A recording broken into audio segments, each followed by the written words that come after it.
Hello students, आज हम बात करते हैं कि ह्यूमन डेवलपमेंट रिपोर्ट क्या होती है। Once it is realise that even though the level of income is important yet it is an inadequate measure of the level of development. We began to think the other creation. There could be a long list of such creation, but then it would not be so useful. What we need is a small number of most important thing, health and education indicators. हमने पर capita income देखी थी, world report की बात की थी कि world bank जो रिपोर्ट जनरेट करता है वो किसके ऊपर होती है, पर कैपिटा इनकम के अकॉर्डिंग वो सभी कंट्री की एक रिपोर्ट जनरेट करता है कि कौन कंट्री कितनी डेवलप्ड है और अंडर डेवलप्ड है। लेकिन ह्यूमन डेवलपमेंट रिपोर्ट जो है यूएनडीपी जनरेट करता है, वो 3 इंडिकेटर्स लेता है। कौन कौन से? पर कैपिटा इनकम तो लेता ही लेता है, उसके साथ में वो हेल्थ और एजुकेशन के इंडिकेटर भी यूज़ करता है ताकि सही तस्वीर सामने आए कि रियल में कोई कंट्री डेवलप्ड है या नहीं है। Such as the ones we use in comparison of Kerala and Haryana, जैसे हमने केरला और हरियाणा का कंपैरिजन किया था तो उस तरह से हम इसको यूज़ कर सकते हैं। Over the past decades or so, health and education indicator have come to be widely used along with income as a measure of development. धीरे धीरे जो हेल्थ और एजुकेशन है ये डेवलपमेंट की मुख्य कह सकते हैं, प्राइमरी आप कह सकते हो उसको कि एलिमेंट बन गए।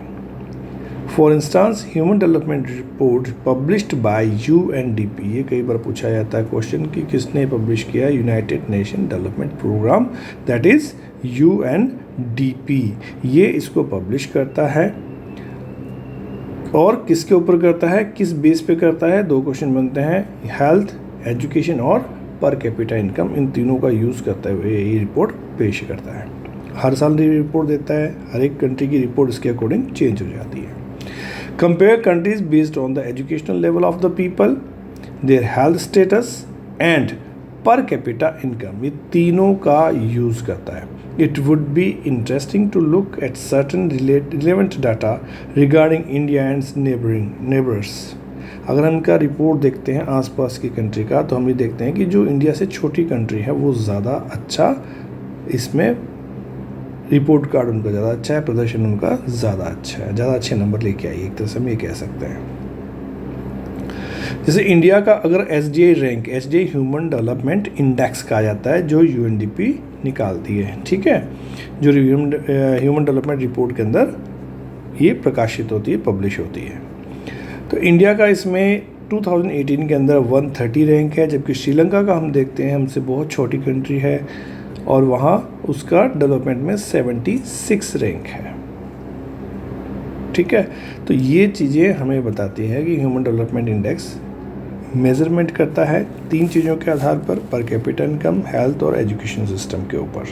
तो छोटी कंट्रीज़ ज़्यादा बढ़िया इसके अंदर काम कर रही हैं, जबकि बड़ी कंट्री के पास ज़्यादा पॉपुलेशन होती है, बहुत बड़ा एरिया होता है, तो काम भी थोड़ा स्लो होता है, इसलिए उनका ह्यूमन डेवलपमेंट जो रिपोर्ट के अंदर रैंक है वो नीचे आ जाता है।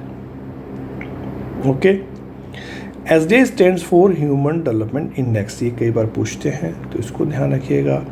189 कंट्रीज़ टोटल इस रिपोर्ट के अंदर है। 2018 की बात कर रहे हैं हम लोग, ईयर वाइज ये चेंज हो सकती है, इसलिए ध्यान रखिएगा इस चीज़ को। लाइफ एक्सपेक्टेंसी हम पहले भी बात कर चुके हैं, एट बर्थ, ये डिनोट करता है as the name suggest average expected length of life of a person at a time of birth. Health को देखने के लिए हम क्या करते हैं, लाइफ एक्सपेक्टेंसी को यूज़ करते हैं कि जब बच्चा पैदा होता है, कोई व्यक्ति पैदा हुआ तो उस समय उसकी एवरेज लाइफ उस कंट्री में क्या होगी, अगर वो पूरी ज़िंदगी उस कंट्री में निकालता है, वो 60 साल जिएगा, 65 साल जिएगा, 70 साल जिएगा, 80 साल जिएगा, क्या उसकी लाइफ होगी, ये लाइफ एक्सपेक्टेंसी कहलाएगी उसके अंदर। सेकंड है पर कैपिटा इनकम। पर कैपिटा इनकम कैसे, हम पहले ही बात कर चुके हैं कि पूरी कंट्री के पॉपुलेशन या जो जॉब काम करते हैं वो लोग क्या करते हैं, कैलकुलेशन करते हैं और डॉलर्स के अंदर इसको यूज़ किया जाता है for all countries so that it can be compare. तो जितनी पॉपुलेशन कमाई करती है उसको डिवाइड करेंगे, उसको जोड़ेंगे पहले, फिर उसको पॉपुलेशन नंबर ऑफ पीपल से उसको डिवाइड करेंगे एंड ये पर कैपिटा इनकम हमारी आ जाती है जो डॉलर में करते हैं, क्योंकि सभी की एक इक्वल राशि होना ज़रूरी है। It is also done in a way so that every dollar would buy the same amount of goods and services in any country। इसको डॉलर में इसलिए लेते हैं क्योंकि सभी कंट्री की जो करेंसी अलग अलग हो सकती है, लेकिन डॉलर सभी के लिए हम बराबर लेके चलते हैं, तो यूएस डॉलर में इसको काउंट किया जाता है मोस्टली। चलिए अब थोड़ा सा आगे चलते हैं, हम देखते हैं कि स्मॉल कंट्रीज़ जो है हमारी नेबरिंग कंट्री श्रीलंका वगैरह हमसे ज़्यादा अच्छा प्रदर्शन कर रही है, ज़्यादा अच्छा नंबर लेके आई है। नेपाल बांग्लादेश का जो है पर कैपिटा इनकम कम है, श्रीलंका का भी कम है, लेकिन वो ह्यूमन डेवलपमेंट इंडेक्स के अंदर वो हमसे बेटर काम कर रही है। तो इसका मतलब कई बार ये होता है कि बड़ी कंट्री होने के बावजूद हम इतना अच्छा काम नहीं कर पा रहे हैं। रीज़न इसका यही है कि एरिया ज़्यादा बड़ा होता है, पॉपुलेशन ज़्यादा होती है, तो जो हेल्थ फैसिलिटी है, सैनिटेशन फैसिलिटी है, वो पहुंचाने में ज़्यादा इंफ्रास्ट्रक्चर चाहिए, ज़्यादा पैसा खर्च होना चाहिए हमें उसके अंदर। Then many improvements have been suggested in the calculating SDI and many new components have been added to the Human Development Report. But by prefixed human to development, it is made it very clear that what is important in development is what is happening to citizens of the country. It is people, their health, their well-being, that is the most important. और हम इसको education को देखने के लिए literacy rate को ये use करते हैं, नेट अटेंडेंस रेशियो को यूज़ कर सकते हैं। बहुत से नए कंपोनेंट या नई चीज़ें आ रही हैं जिसमें ह्यूमन डेवलपमेंट इंडेक्स को यूज़ किया जा सकता है। अब उसके लिए एक पॉवर्टी इंडेक्स होता है कि गरीबी कितनी है उस कंट्री के अंदर, वो भी चल रहा है।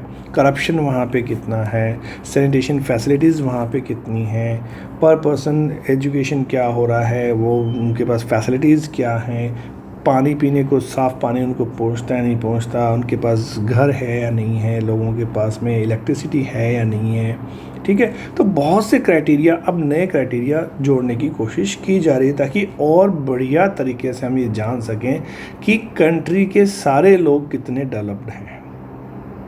लेकिन अभी सिर्फ 3 पॉइंट हैं जो आपने याद रखने हैं, वो है per capita income, health and education. इन 3 को आपको ध्यान में रखना है। यह भी इन्हीं के आधार पर, इन्हीं के बेसिस के ऊपर क्या करते हैं, ह्यूमन डेवलपमेंट इंडेक्स को जनरेट किया जाता है, बनाया जाता है।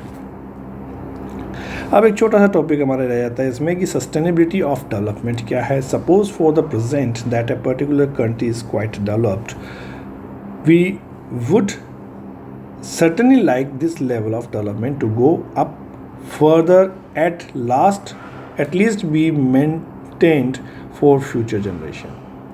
सस्टेनेबल डेवलपमेंट का मतलब ही ये होता है कि जो चीज़ें हम आज यूज़ कर रहे हैं, क्या हम आने वाली पीढ़ी को, आने वाली जनरेशन को वो चीज़ें यूज़ करने के लिए छोड़ के जाएंगे।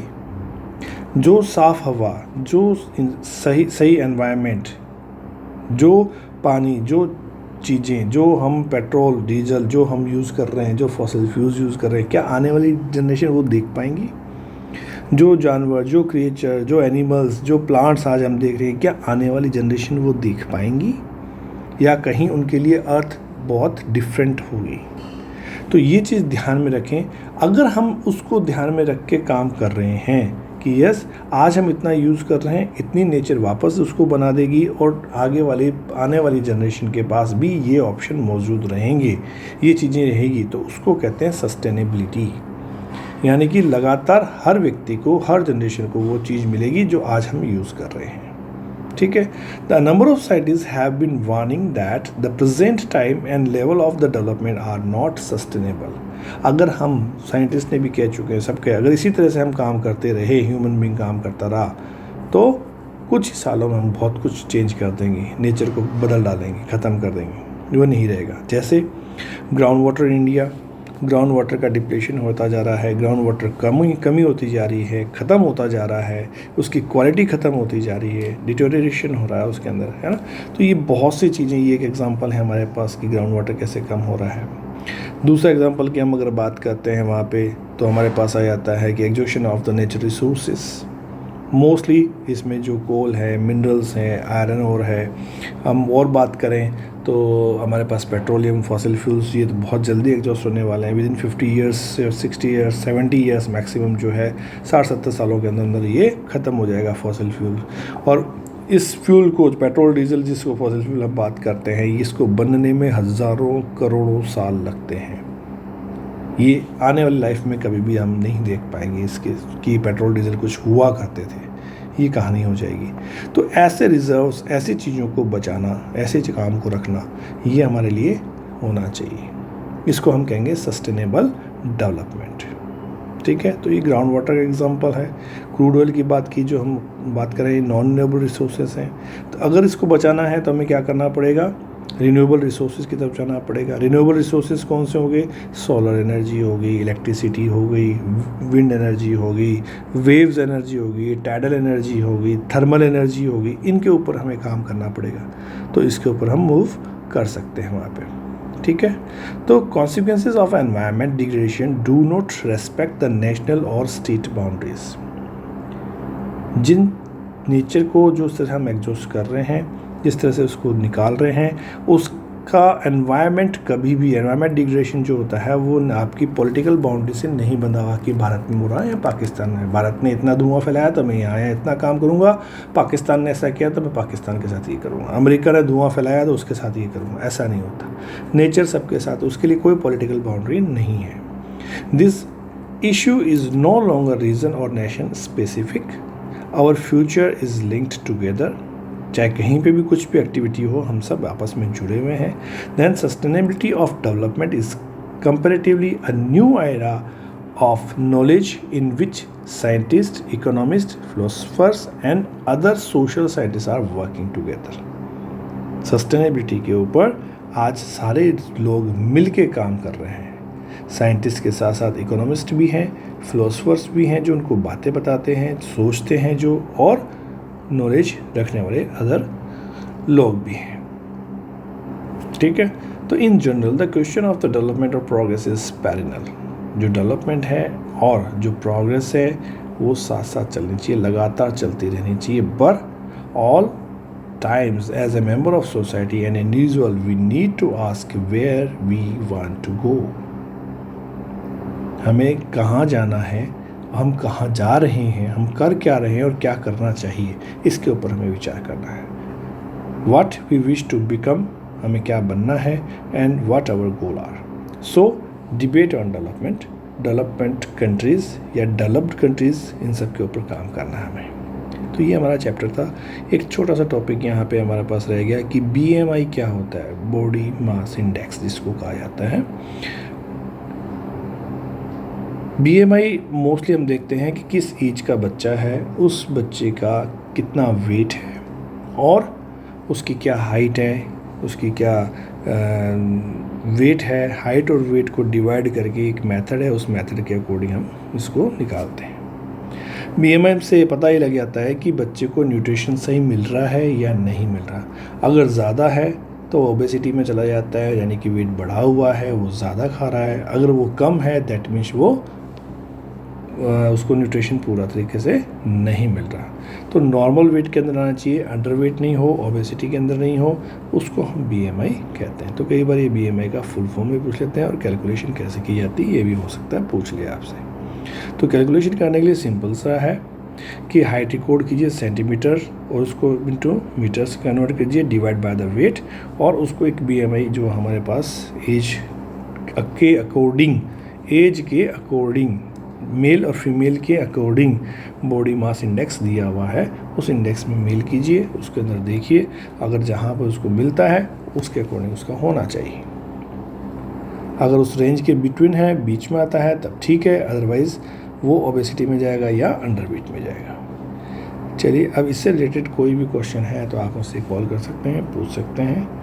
Thank you.